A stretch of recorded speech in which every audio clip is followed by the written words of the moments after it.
Hello, sir. So, today we will discuss hydrocarbon. So, students, hydrocarbon एक important chapter है अपने organic chemistry का. Hydrocarbon से ऐसे कंपाउंड्स होते हैं जिसमें सिर्फ और सिर्फ हाइड्रोजन और कार्बन प्रेजेंट होते हैं.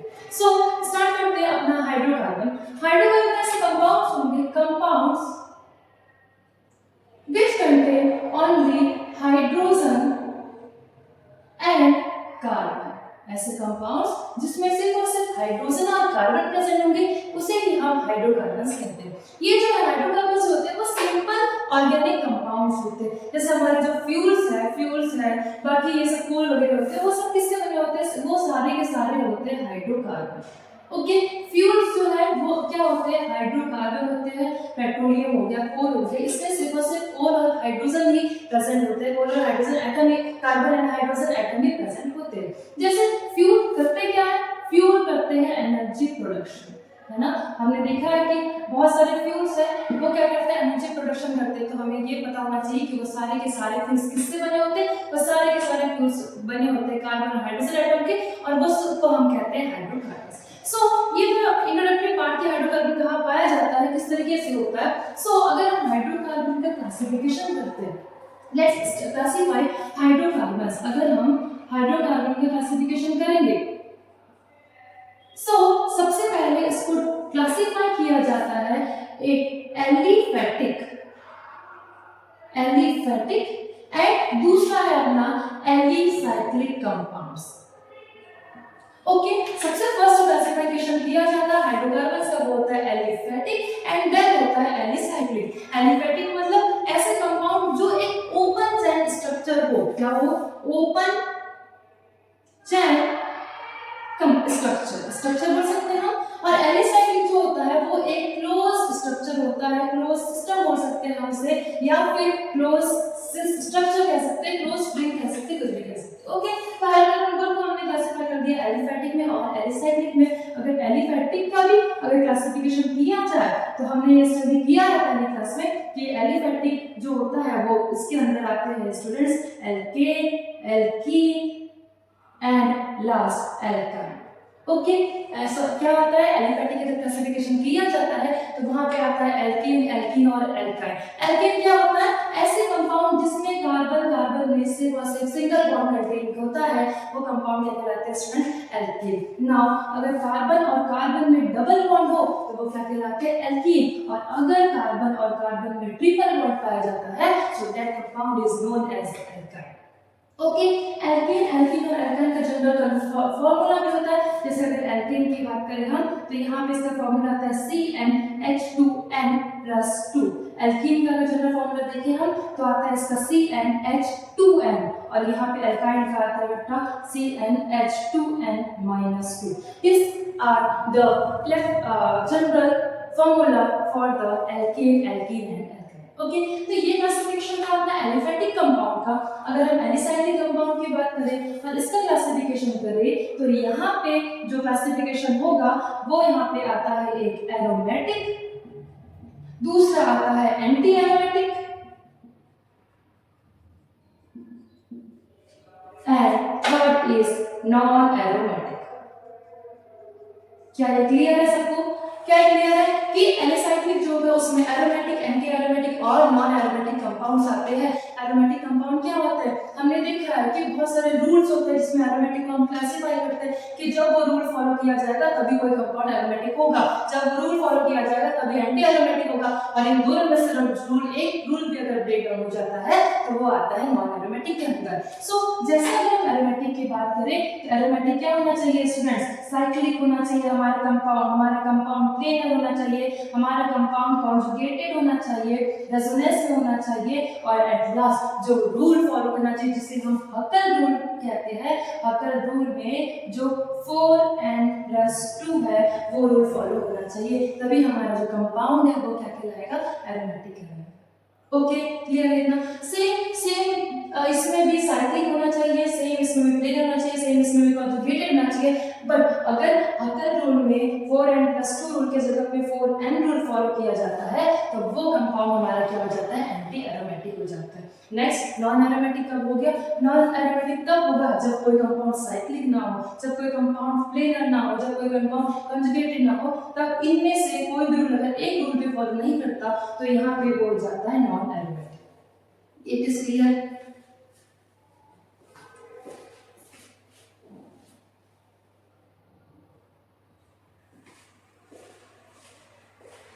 ओके, सो अब हम आगे बढ़ते हैं।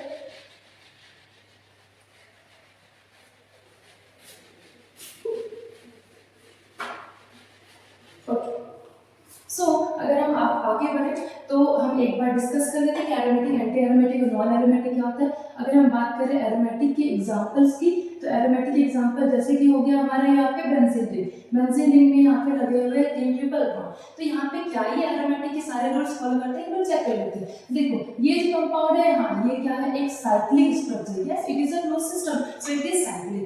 नेक्स्ट अगर हम बात करें क्या ये प्लेनर है, तो yes it is planar, planar है ये हमारे, क्यों, क्योंकि सारे के सारे कार्बन क्या है यहाँ पे sp2 कार्बन है, और sp2 कार्बन हो या फिर sp कार्बन हो वो किसके अंदर आएंगे, प्लेनर आएंगे। देखिए क्या यहाँ पे कॉन्जुगेशन पॉसिबल है क्या यहाँ पे कॉन्जुगेशन पॉसिबल है क्या, लेट्स सी। देखिए यहाँ पे डबल बॉन्ड है, single bond, double bond, single bond, double bond, single bond, हमारे पाई इलेक्ट्रॉन्स जो है, पाई बॉन्ड्स जो है वो अल्टरनेटली लगे हुए हैं, तो यहाँ पे क्या होगा, कॉन्जुगेशन पॉसिबल होगा।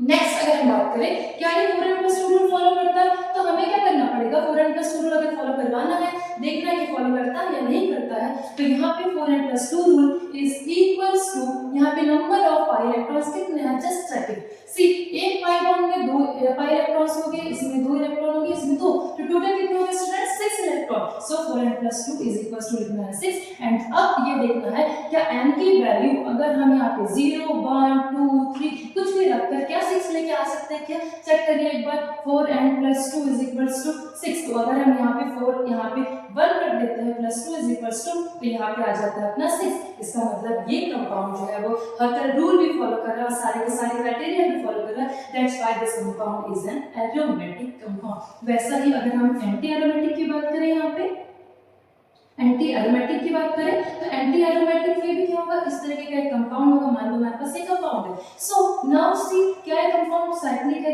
Yes it is cyclic. क्या ये कंपाउंड प्लेनर है, यस इट इज प्लेनर। क्या ये कंपाउंड में कॉन्जुगेशन है क्या, यस कॉन्जुगेशन अभी भी है, क्यों, क्योंकि यहाँ पे डबल बॉन्ड है, सिंगल बॉन्ड है, डबल बॉन्ड है, सिंगल बॉन्ड है, यहाँ पे कॉन्जुगेशन पॉसिबल है। क्या यहाँ पे 4n+2 रूल फॉलो हो रहा है क्या, 4n+2 इज इक्वल्स टू 1 2 3 4, नहीं, यहाँ पे 4n+2 रूल फॉलो नहीं होगा, क्योंकि n की कोई भी वैल्यू रख लो यहाँ पे 4 हमेशा हमें कभी भी नहीं मिलेगा। सो क्या यहाँ पे 4n रूल फॉलो हो रहा है, यस n की वैल्यू अगर हम यहाँ पे 1 रख देते हैं तो ये 4n रूल फॉलो करेगा, and that's why this is an anti aromatic compound. Okay, non aromatic में हम कोई भी ओपन चेन स्ट्रक्चर ले सकते हैं, विदाउट कॉन्जुगेशन वाला सिस्टम ले सकते हैं, नॉन प्लेनर सिस्टम ले सकते हैं, तो वो आ जाएगा हमारा नॉन प्लेनर कंपाउंड। क्लियर है? तो अब हमें एक एक करके एल्केन, एल्कीन और एल्काइन की स्टडी करना है इन द हाइड्रोकार्बन। हमने ये बेसिक्स क्लियर कर लिया अपने, let's study first alkene.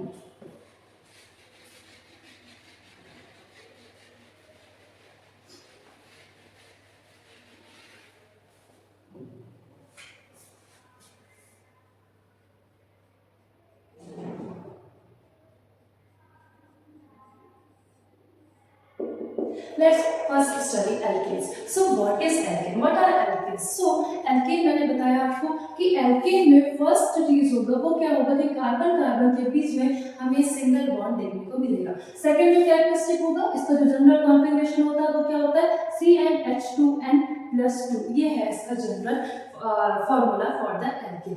Next यहाँ पे एल्केन में अगर यहाँ पे कार्बन है तो हाइब्रिडाइजेशन, सारे के सारे all the carbon have the hybridization of sp3, इसमें सारे के सारे कार्बन जो होंगे वो sp3 हाइब्रिडाइजेशन फॉलो करेंगे। कैसे, जैसे कि हमारे पास एक एल्केन है, इस तरीके से कार्बन का यहाँ पे हाइड्रोजन हाइड्रोजन हाइड्रोजन हाइड्रोजन, यहाँ पर भी हाइड्रोजन, यहाँ पर भी हाइड्रोजन, इसका फॉर्मूला क्या होगा, C2 होगा, और यहाँ पे क्या होगा, इसका फॉर्मूला H6 होगा।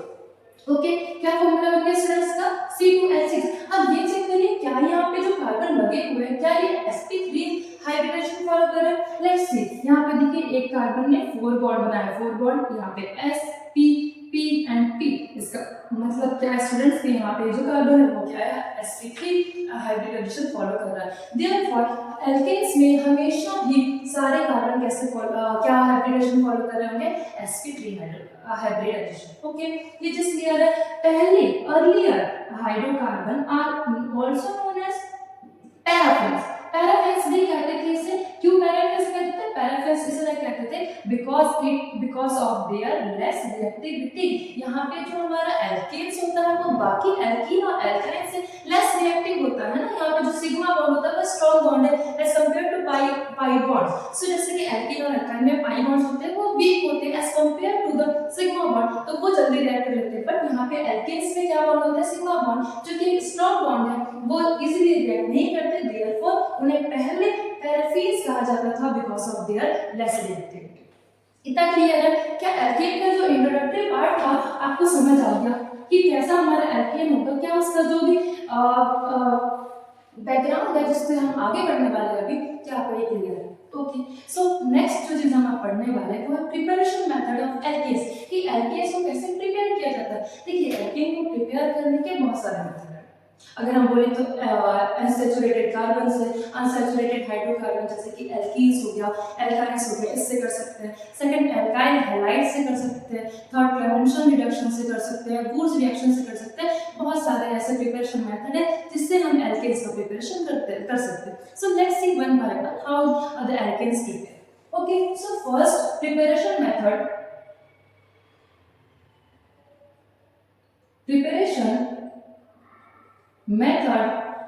फॉर एल्केन्स की हम कौन कौन से प्रिपरेशन मेथड है हम एक एक करके डिस्कस करते जाएंगे। सबसे पहले जो प्रिपरेशन मेथड होगा एल्केन का वो है अपना फ्रॉम अनसैचुरेटेड हाइड्रोकार्बन। क्या है स्टूडेंट्स? From unsaturated hydrocarbon. देखिए आपको नाम से ही समझ आना चाहिए कि हम यहाँ पे प्रिपरेशन किस तरीके से, नाम बोल दिया तो समझ आना चाहिए कि रिएक्टेंट क्या लेंगे, रिएजेंट क्या लेंगे और हमारा प्रोडक्ट क्या बनने वाला है। अगर आप प्रिपेयर कर रहे हैं एल्केन्स और किससे बना रहे हैं अनसैचुरेटेड हाइड्रोकार्बन से, तो ये आपको पूरा बैकग्राउंड सेट होना चाहिए कि अभी क्या होने वाला है इस रिएक्शन में। सो अगर मैं कह रही हूँ यहाँ पे अनसैचुरेटेड हाइड्रोकार्बन, तो आपको इसका मतलब पता होना चाहिए कि अनसैचुरेटेड हाइड्रोकार्बन होता क्या है। सो हमारे पास दो टाइप के कंपाउंड होते हैं, एक होता है सैचुरेटेड कंपाउंड और दूसरा होता है अनसैचुरेटेड कंपाउंड।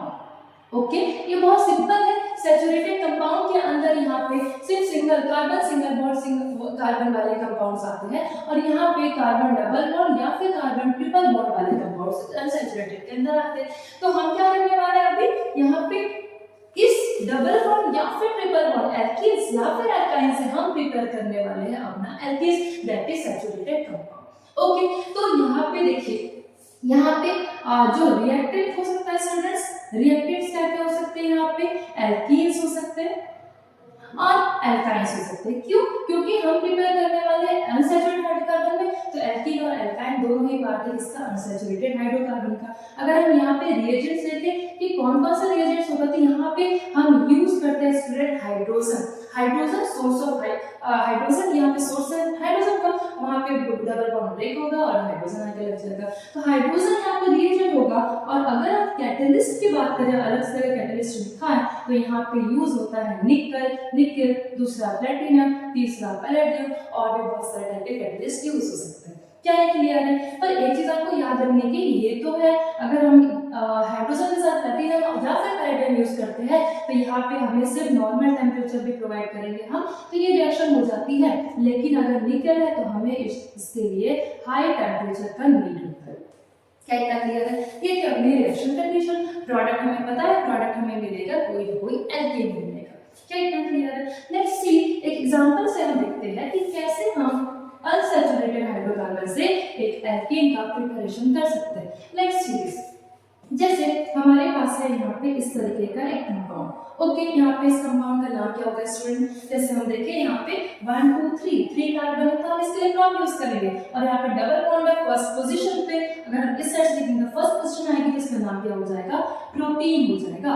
ओके, इतना क्लियर है? अब यहाँ पे हम रिएजेंट पुट करने वाले हैं, वो है hydrogen in the presence of platinum या फिर पैलेडियम हम यूज कर सकते हैं। ओके, अब हमने ये यूज किया तो अब यहाँ पे देखिए हाइड्रोजन है, अब क्या होगा, ये जो डबल बॉन्ड वाला एल्कीन है वो क्या हो जाएगा, यहाँ पे एडिशन होगा हाइड्रोजन का एडिशन होने के बाद जैसे यहाँ पे ये इस तरीके से हाइड्रोजन आएगा यहाँ पे, इस कंबाइन होगा, इस तरीके से कंबाइन होगा, ये वाला बॉन्ड ब्रेक होगा, ये वाला बॉन्ड ब्रेक होगा, तो यहाँ पे किस का फॉर्मेशन हो जाएगा, यहाँ पे H लग जाएगा, यहाँ पे H, तो यहाँ पे क्या हो गया, कंप्लीट फॉर्मेशन हो गया एल्केन का। हम हाइड्रोजन बॉन्ड को नहीं भी दिखाते हैं तो भी हमारा कंपाउंड सेम ही होता है। तो देखो यहाँ पे एल्कीन था और यहाँ से बन गया हमारा एल्केन, तो ये प्रिपरेशन मेथड है किसका, एल्कीन।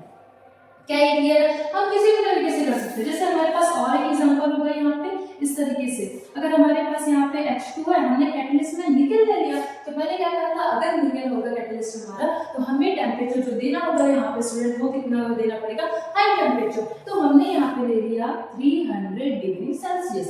सो यहाँ पर भी सेम प्रोसेस होगा, हाइड्रोजनेशन प्रोसेस होगा, यहाँ पे डबल बॉन्ड जो है वो सिंगल बॉन्ड में कन्वर्ट हो जाएगा। क्यों? क्योंकि हाइड्रोजन ने यहाँ पे क्या किया, हाइड्रोजन आके यहाँ पर लग गया और कन्वर्ट हो गया, हाइड्रोजन यहाँ से डबल बॉन्ड हटकर इसमें कन्वर्ट हो गया ये सिंगल बॉन्ड में। तो इसका नाम क्या था, साइक्लोहेक्सीन लिख सकते हैं हम, डबल बॉन्ड को फर्स्ट पोजीशन पे कंसीडर करके साइक्लोहेक्सीन, और इसका नाम क्या हो गया स्टूडेंट, साइक्लोहेक्सीन। तो आपको ये क्लियरली दिख रहा है कि यहाँ पे अनसैचुरेटेड से एक सैचुरेटेड हाइड्रोकार्बन हमें मिलता है। तो ये प्रिपरेशन मेथड है किसका स्टूडेंट्स, एल्कीन।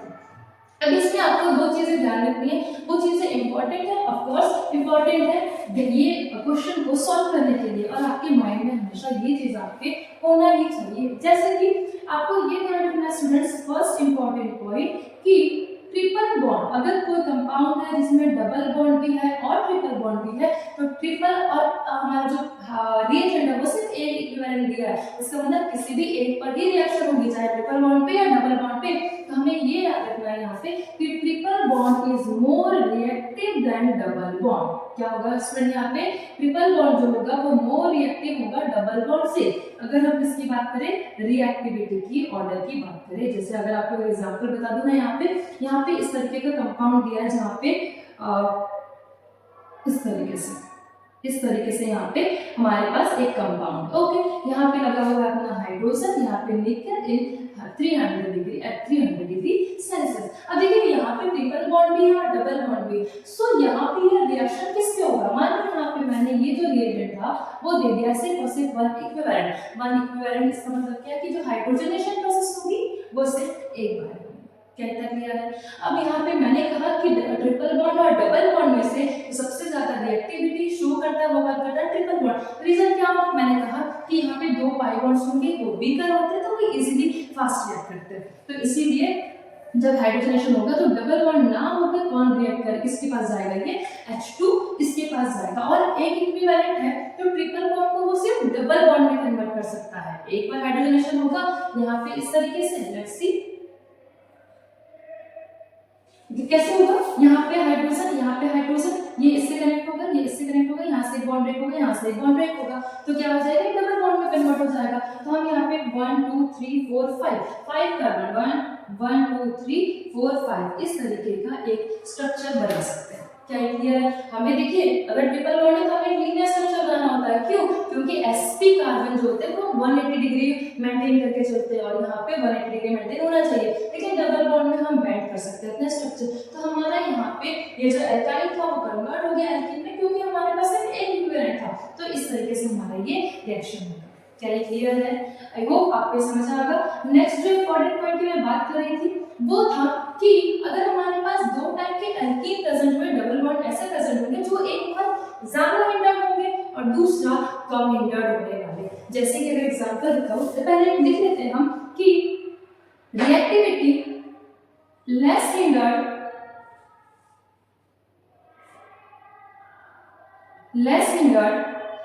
डबल बॉन्ड के ज्यादा होगी as compare to more hindered double bond. क्या ये वर्ड सेंटेंस जो अब मैंने लिखा है क्या ये आपको समझ आ रहा है? यहाँ पे रिएक्टिविटी की बात करें हम तो रिएक्टिविटी में ही अगर लेस हिंडर्ड डबल बॉन्ड है तो वो फास्ट रिएक्ट करेगा as compare to the more hindered double bond. जैसे कि अगर मैं आपको एग्जांपल दूं, यहाँ पे इस तरीके से लगा हुआ है, यहाँ पे पे ऐसा और यहाँ पे भी एक डबल बॉन्ड है। तो अभी अगर यहाँ पे मैं रिएक्शन लिखूं reagent H2 nickel at the 300 degree Celsius, तो यहाँ पे क्या होगा स्टूडेंट्स, यहाँ पे देखिए यहाँ पे दो डबल बॉन्ड्स है जिससे रिएक्ट कर सकता है। अगर हमने यहाँ पे वन इक्विवेलेंट ले लिया है तो कौन सा वाला डबल बॉन्ड यहाँ पे एल्केन में कन्वर्ट होगा। सो मैंने क्या कहा कि less in the double bond जल्दी रिएक्ट करता है compare to more in the double bond. क्यों? क्योंकि हाइड्रोजन कहाँ होता है, हाइड्रोजन यहाँ पे आएगा इस तरीके से, इससे कनेक्ट होगा, इससे कनेक्ट होगा, यहाँ से अपना बॉन्ड ब्रेक करेगा यहाँ से, तो इसको एक स्पेस की जरूरत होती है। बट यहाँ पे देखिए क्योंकि यहाँ पे CH3 लगा हुआ है, CH3 यहाँ पे इस तरीके से लगा होगा, CH3 यहाँ पे इस तरीके से लगा होगा, तो यहाँ पे स्पेस नहीं होगा, यहाँ पे स्पेस नहीं होगा कि H2 इसके सरफेस पे आके अच्छे से बॉन्ड बना सके। तो इसीलिए ये वाला ना रिएक्ट करके ये वाला रिएक्ट करता है और हमें जो प्रोडक्ट मिलता है स्टूडेंट्स वो क्या मिलेगा यहाँ पे इस तरीके से, ये जैसे का वैसा ही रहेगा, बट ये वाला जो डबल बॉन्ड है वो क्या हो गया यहाँ पे रिड्यूस हो गया और एल्केन में कन्वर्ट हो गया। क्या इतना क्लियर है? तो ये था अपना preparation method of alkane from the unsaturated hydrocarbon. Is it clear students?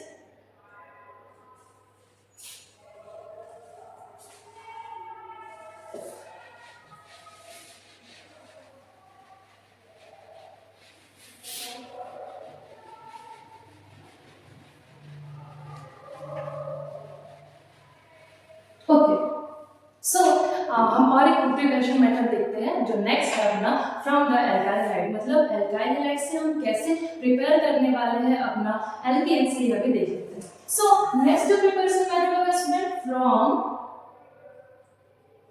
Alkyl halide. Alkyl halide से हम कैसे प्रिपेयर कर सकते हैं alkenes. So first of all what is alkyl halide? किसी भी एल्काइल ग्रुप से चाहे वो मिथाइल हो, इथाइल हो, प्रोपाइल हो, ब्यूटाइल हो, पेंटाइल हो, उससे अगर कोई भी हैलाइड मतलब हैलोजन कनेक्टेड है तो उससे क्या कहेंगे हम एल्काइल हैलाइड। जैसे कि अगर हमारे पास कोई भी एल्काइल ग्रुप है CH3, इससे कोई हैलोजन कनेक्ट है Cl, तो ये क्या हो गया अपना एल्काइल हैलाइड हो गया। एल्काइल ग्रुप अगर यहाँ पे C2H5 है, इससे ब्रोमीन कनेक्ट है, तो ये क्या हो गया एल्काइल हैलाइड। क्या इतना क्लियर है? अगर हमें एल्काइल हैलाइड से प्रिपरेशन करना है तो हमें ये पता होना चाहिए कि एल्काइल हैलाइड क्या होता है। ठीक है, सो एल्काइल हैलाइड से हम प्रिपेयर कर सकते हैं एल्कीन्स। कैसे?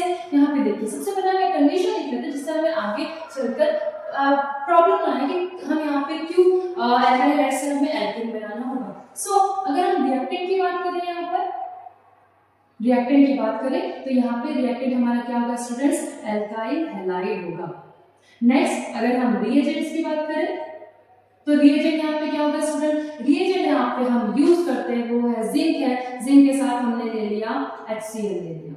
ठीक है, जिंक प्लस HCl भी यूज कर सकते हैं, जिंक प्लस NaOH भी यूज कर सकते हैं। जिंक को कॉपर के साथ कपल करके, जिंक को कॉपर के साथ कपल करके हम यहाँ पे अल्कोहल के प्रेजेंस में भी रिएक्शन करवा सकते हैं। रिएक्शन इनके प्रेजेंस में होती है। नेक्स्ट अगर हम बात करें LiAlH4 की तो इसके प्रेजेंस में भी अल्काइल एल्केन में कन्वर्ट हो सकता है। अगर हम नेक्स्ट बात करें NaBH4 की तो इसके प्रेजेंस में भी एल्केन में कन्वर्ट हो सकता है। क्या इतना क्लियर? बस एक चीज हमें यहाँ पे ये ध्यान रखनी होगी कि LiAlH4 सिर्फ 1 डिग्री एंड 2 डिग्री कार्बन को ही कन्वर्ट कर सकता है किसमें स्टूडेंट्स एल्केन में, और NaBH4 2 degree and 3 degree alkene को ही कन्वर्ट कर सकता है किसमें एल्केन में। ये चीज हम आगे पढ़ेंगे तो हमें समझ आ जाएगी। क्या इतना क्लियर है आपको? ओके, सो नेक्स्ट हम एग्जांपल के हेल्प से ये देख लेते हैं कि कैसे यहाँ पे प्रिपरेशन है। लेट्स ओके, सो जैसे यहाँ पे क्या है CH3Cl है, हम कंसीडर कर लेते हैं यहाँ पे CH3Cl और हम यहाँ पे रिएजेंट का यूज करने वाले student zinc in presence of HCl। क्या इतना क्लियर है? यहाँ पे देखिए हमने क्या यूज किया, यहाँ पे यूज किया हमने CH3Cl एक रिएक्टेंट है और यहाँ पे यूज कर रहे हैं हम ZnHCl। ठीक है, अब यहाँ पे क्या करना है हमें, इसके प्रेजेंस में क्या होगा, यहाँ से ये जो Cl ग्रुप है वो क्या हो जाएगा यहाँ पे स्टूडेंट रिमूव हो जाता है। जैसे कि यहाँ पे क्या होगा, यहाँ पे सोर्स आएगा किसका H+ का, यहाँ पे क्योंकि ये रिडक्शन प्रोसेस है, रिडक्शन प्रोसेस से एडिशन किस चीज का होगा यहाँ पे हाइड्रोजन का। तो एक बार मान लीजिए यहाँ पे क्या होगा Cl को रिमूव कर देना है हमें, यहाँ पे CH3 आ जाएगा, CH3 में एक हाइड्रोजन ऐड हो जाएगा और इस NaCl में भी यहाँ पे हाइड्रोजन ऐड हो जाएगा, तो हमें क्या मिलेगा, यहाँ पे CH4 मिल जाएगा और यहाँ पे क्या मिल जाएगा, HCl मिल जाएगा। इसका मतलब हमने क्या किया यहाँ पे स्टूडेंट्स, हमने ये किया कि हमारे पास अल्काइल हैलाइड था, अल्काइल हैलाइड में जिंक HCl के प्रेजेंस में यहाँ पे हमने कन्वर्ट कर दिया, यहाँ पे रिमूव कर दिया सेल ग्रुप को, एडिशन करवा दिया H का और यहाँ पे बना दिया CH4 और यहाँ पे रिमूव कर दिया HCl। क्या है क्लियर है सबको? क्या क्लियर स्टूडेंट? अगर यहाँ पे सेम हमारे पास इस तरीके का एक एग्जांपल होगा जहाँ पे लगा होगा ब्रोमीन, यहाँ पे हमने यूज कर दिया जिंक प्लस NaOH, ओके, तो यहाँ पे ये क्या कन्वर्ट हो जाएगा स्टूडेंट्स, इस तरीके से ब्रोमीन है, ब्रोमीन हटकर क्या आ जाएगा यहाँ पे स्टूडेंट्स H आ जाएगा और यहाँ पे रिमूव किस चीज का हो जाएगा, रिमूवल ऑफ द HBr हो जाएगा। क्या क्लियर है स्टूडेंट्स? ओके, तो इस तरीके से हम प्रिपेयर कर सकते हैं अपना अल्काइल हैलाइड। यहाँ पे देखिए यहाँ पे जैसे मैंने आपको बताया था कि LiAlH4 क्यों यहाँ पे हमें 1 डिग्री या फिर 2 डिग्री ही यूज कर सकते हैं, क्यों 3 डिग्री से हम एल्केन नहीं बना सकते। लेट्स सी दैट, जैसे कि हमारे पास यहाँ पे 2 डिग्री एल्केन बना दिया, 2 डिग्री एल्केन, जैसे यहाँ पे 2 डिग्री अल्काइल हैलाइड बना दिया और यहाँ पे यूज कर रहे हैं हम LiAlH4।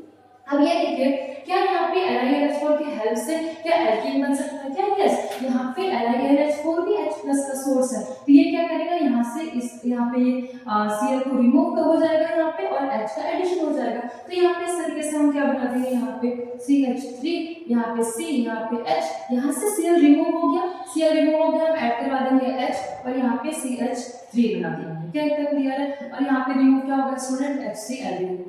लेकिन यहाँ पे अगर 3 डिग्री अल्काइल हैलाइड हुआ इस तरीके से, ओके, अगर 3 डिग्री अल्काइल हैलाइड हुआ तो यहाँ पे ये इस हमारा एल्केन फॉर्म नहीं होता। क्यों एल्केन फॉर्म नहीं होगा? क्योंकि यहाँ पे कोई भी अल्फा H प्रेजेंट नहीं है, अल्फा H प्रेजेंट नहीं है, इसके इसलिए क्या होगा, यहाँ से H और यहाँ से Cl रिमूव होके यहाँ पे जो फॉर्मेशन होता है वो फॉर्मेशन होता है स्टूडेंट्स एल्केन। ओके, तो ये प्रिपरेशन ऑफ एल्केन का है। ओके, सो आज के लिए इतना ही। नेक्स्ट क्लास में हम सारे एक एक करके कवर करेंगे कैसे प्रिपरेशन हुआ एल्केन का और एल्केन का। So that's all for today. Thank you.